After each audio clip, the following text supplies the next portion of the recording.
everyone. Welcome to Live Interactive English, and I'm Mike, and today we have a very interesting two-day article for you with the very kind of thought-provoking question in a title. Is it fear or love? Yeah, as I said, that's thought-provoking. It can make you think things and possibly even lead to a conversation or a debate, but what exactly are we talking about with these two powerful emotions, fear and love?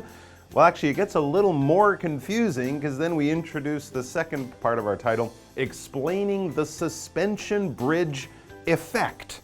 Okay, I'm a little confused. Suspension bridges, these are those big bridges, kind of like, oh, that famous Golden Gate Bridge there in San Francisco. That's a very famous suspension bridge, or the Brooklyn Bridge in New York if you're on the East Coast.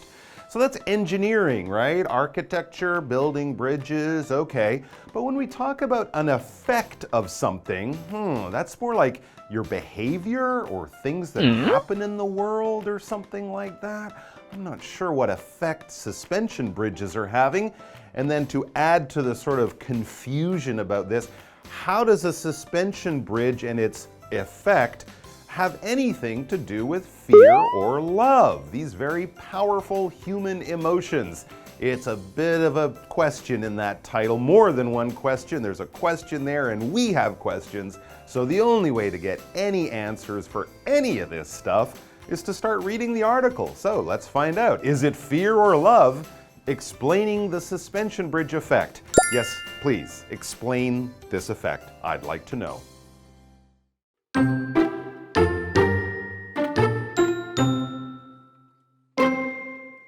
When two people share an exciting experience together, it often results in fond feelings between them. There is a scientific reason for this, and it's called the suspension bridge effect. This psychological effect is named after an experiment carried out in 1974 by Donald Dutton and Arthur Aaron. In the experiment, different men were interviewed by an attractive woman after walking across a bridge.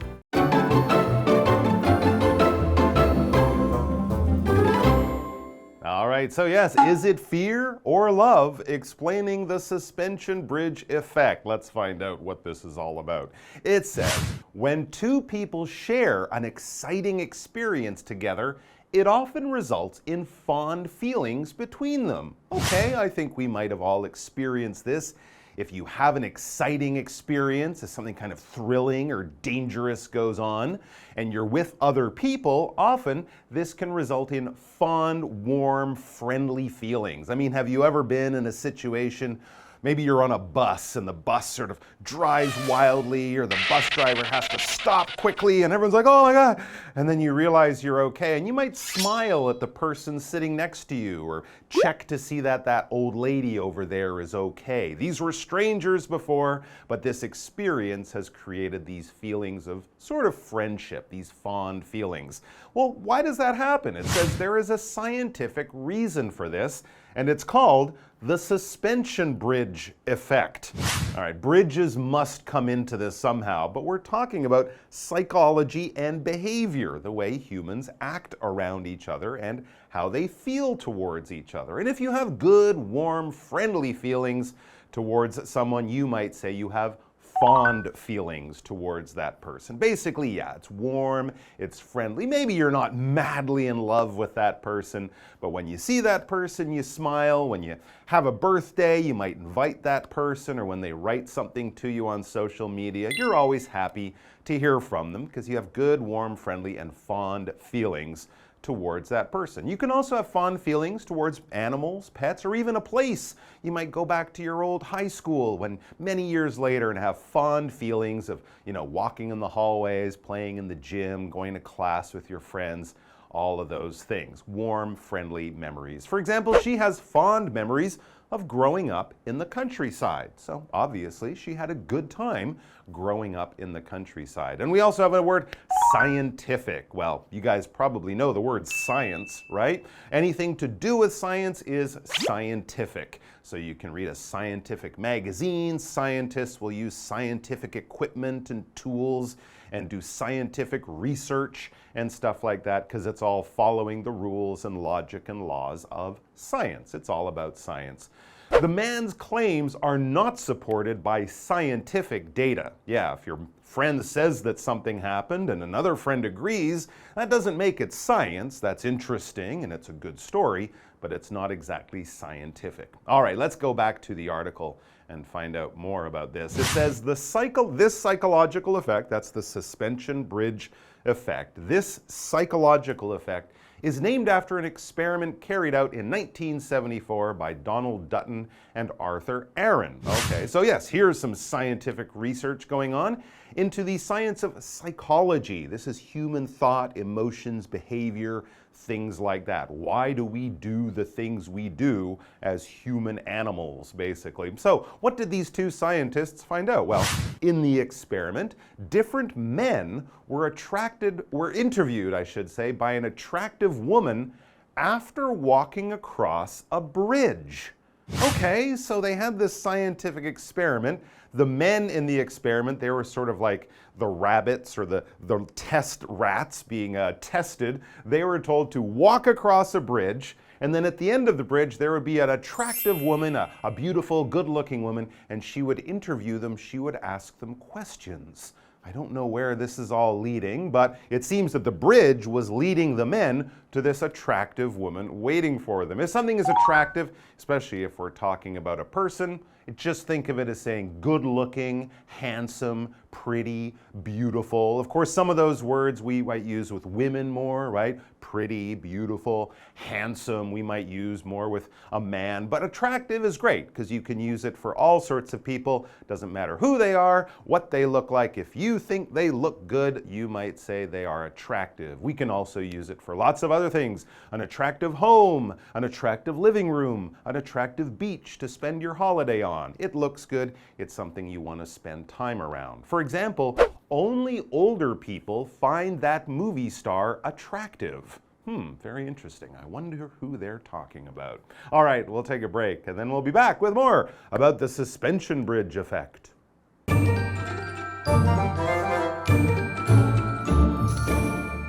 Hello， 大家好，我是 Hanny。这2天的课程是要介绍很有趣的 suspension bridge effect 吊桥效应。那么 suspension 它可以表达悬吊啊、悬挂的意思，所以 suspension bridge 就是吊桥。那么课文写到说，当2个人共享一段刺激的体验时，通常会在2个人之间产生好感。那这是有科学原因的哦，而这被称为吊桥效应。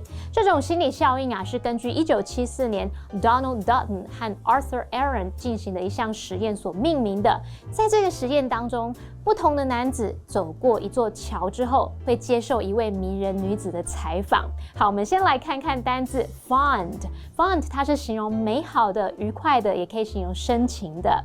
那么 scientific 它是形容科学的、应用科学方法的。还有 attractive 是形容漂亮动人的、有吸引力的、吸引人的。它的相关词性有 attract 就是动词，表示吸引。那么 attraction 是名词，表示爱慕、吸引或是吸引力。好，另外 Mike 老师他在讲到刺激的体验时，他用到 thrilling 这个字 ，thrilling。thrilling 它是形容令人兴奋的、刺激的，那它就是 thrill 的现在分词来当形容词用。thrill 这个动词就有使兴奋、使刺激的意思。好，接回到课文中。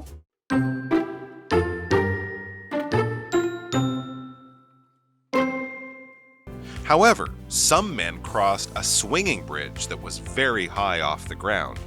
Others crossed a much lower, more stable bridge. Following the interview, the woman gave her phone number to each subject in case they had any questions.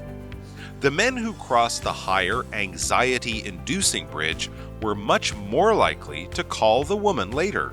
That is, the men with increased heart rates during the interview were more likely to contact the woman again, suggesting a high level of attraction toward her. Dutton and Aaron concluded that people can easily mistake signs of anxiety for physical attraction to another person.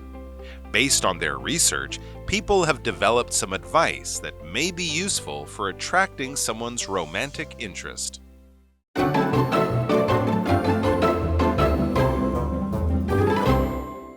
All right, so we're learning about the suspension bridge effect. It was discovered by these two professors, these two scientists, Dutton and Aaron, back in 1974. And in their experiment, a man would walk across a suspension bridge. It might move a little bit, so okay, it could be a little exciting. But then at the end, they get interviewed by an attractive, a good-looking lady. I don't understand what they're trying to learn here.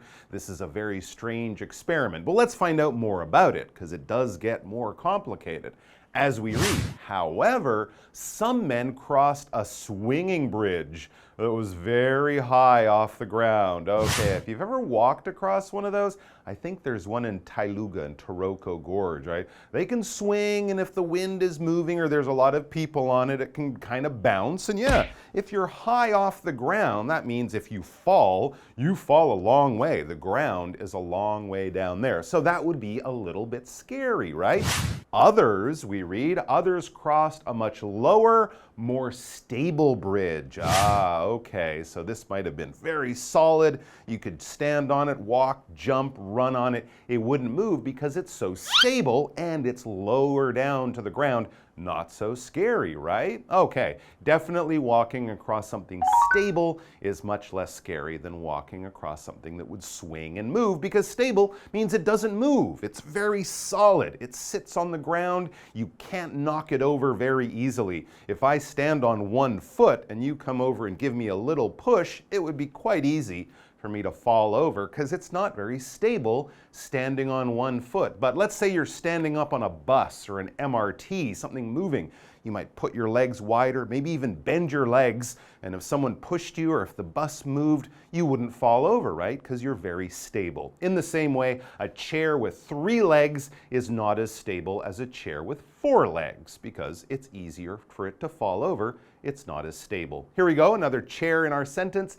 This chair is not very stable and tips over easily. Oh, maybe it's only a chair with 2 legs, which is weird. All right, back to the article. It says, following the interview, the woman gave her phone number to each subject in case they had any questions. All right, not sure what the questions were about, but really, that's not important. The important thing is that these men cross different types of bridge, one kind of scary, one not so scary. And at the end, this attractive woman said, oh, here's my phone number if you want to call me. Oh, let's see what the men will do. It says the men who crossed the higher anxiety-inducing bridge were much more likely to call the woman later. So the men on that unstable bridge that was swinging, was far above the ground, they were more likely, more of those men used that phone number and called the pretty lady back.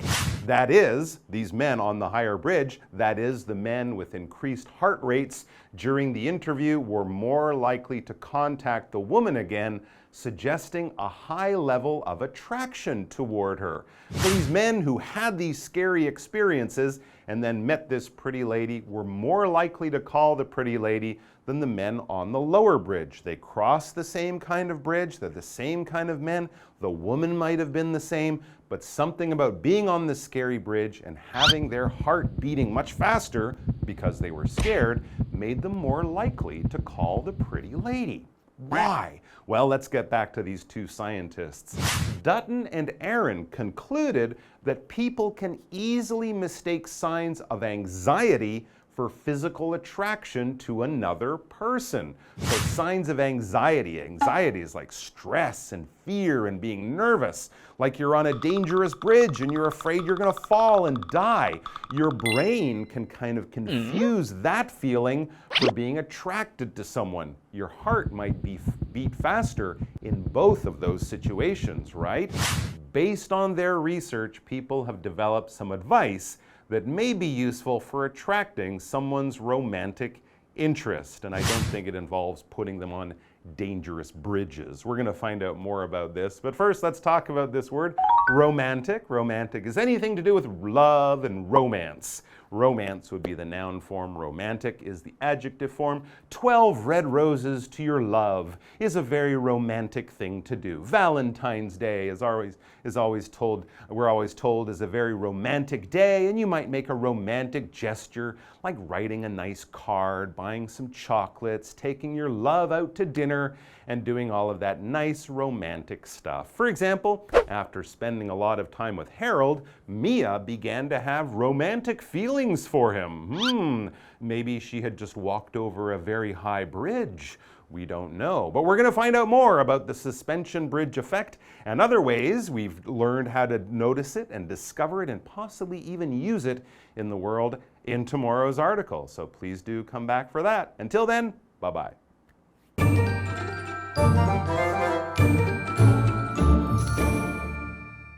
刚刚说那个实验啊，让不同的男子在走过一座桥之后，接受一位迷人女子的采访。不过有些男子穿越的是离地面非常高、会晃的那种桥，那有些男子穿越的是低很多而且更稳固的桥。在采访过后呢，女子就会把她的电话号码给每一位实验对象，要是他们有任何问题要问的话，可以跟她联络。我们来看看单字 stable。stable 是形容稳固的、稳定的，在前面加上否定字首 un 变成 unstable， 可以形容不稳固的、不稳定的。好，那实验结果就发现呢，穿越比较高，然后会引发焦虑的桥的那些男子呢，之后是会打电话给女子，可能性大了很多。那么也就是说呢，在采访过程中，心跳速度加快的男子比较有可能再次联络那名迷人的女子，也就意味着对这个女子有高度的喜爱。好，那么 Dutton 跟 Aaron 他们得出的结论就是说，人们可能很容易把焦虑的迹象误认为是受到另一个人吸引了，于是人们就根据这个研究呢，发展出一些可能有助于引起浪漫情感的建议。我们就会在第2天的课文来提供一些建议啊，搞不好你可以在情人节派上用场哦。好，我们来看看单字 romantic。romantic 它是形容爱情的、浪漫的，那它的名词 romance 可以用来表达浪漫氛围、恋爱或是恋情的意思。好，这边2个重点，我们进入文法时间。好，我们来看第一个重点是 in case 的意思。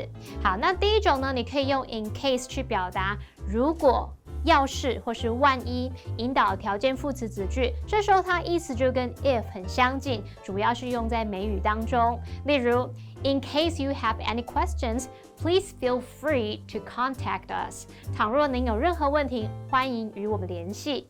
好，那第2个用法，我们可以用 in case 去表达以防、以免。这时候它跟 for fear that 意思是相同的。举例来说 ，You should bring a jacket in case it gets cold at night. 你应该带一件外套，以免晚上变冷哦。好，那么下一个重点是 that is 或者是 that is to say， 表示也就是说，换句话说。更确切的说，或是即怎么样怎么样，这是用来提供更精确或是具体的讯息，进一步解释前面叙述的说法。例如 ，Don is an atheist. That is to say, he believes that God does not exist. Don 是无神论者，也就是说啊，他认为神不存在。好，那么以上是今天的讲解，同学别走开，马上回来哦。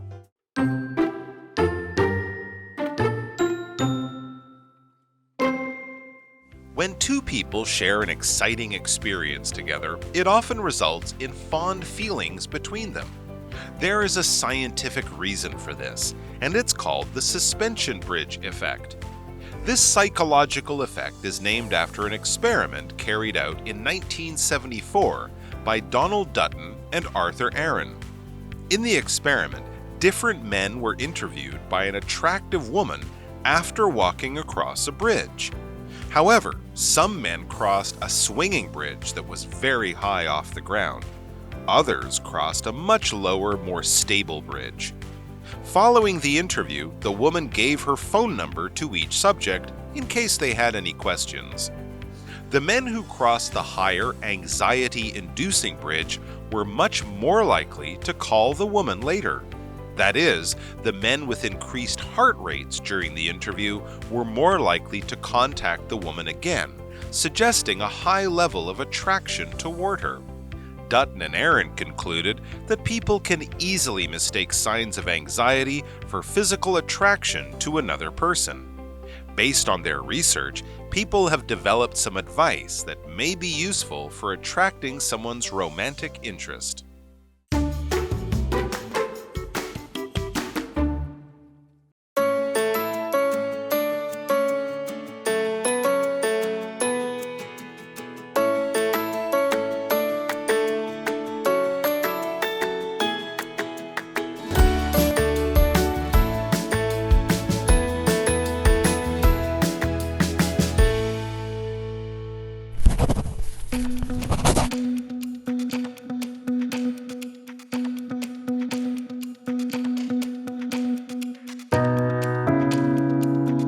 Hi, I'm Stephen. When you play online games, you might put on a headset to communicate with other players. You might also use a mouse and a keyboard to control your character. You might use a webcam to stream your video live. These are all examples of computer peripherals. Peripherals refer to the devices outside of the computer system unit. They make it more convenient for you to use a computer. Taiwan launched into high-tech industries in the 1980s. Since then, computer peripherals have made a great contribution to the country's production value. Computer peripherals can be generally divided into 3 categories.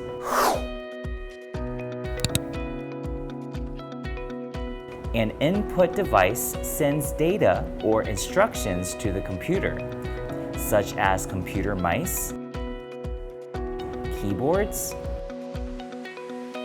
touchpads, microphones, webcams, scanners, or card readers. Game controllers such as joysticks, dance pads, Wii remotes, and ring cons are input devices too. An output device provides output from the computer, such as monitors, printers, headphones, speakers, or projectors. An input-output device stores information outside a computer, such as CD or DVD drives, USB flash drives, external hard drives, or memory cards. So, what is the next phase for computer peripherals? Well, wearable devices like smartwatches and fitness trackers are common today. Now, with the development of IoT, Internet of Things applications, we have smart speakers like Amazon Echo and Google Home.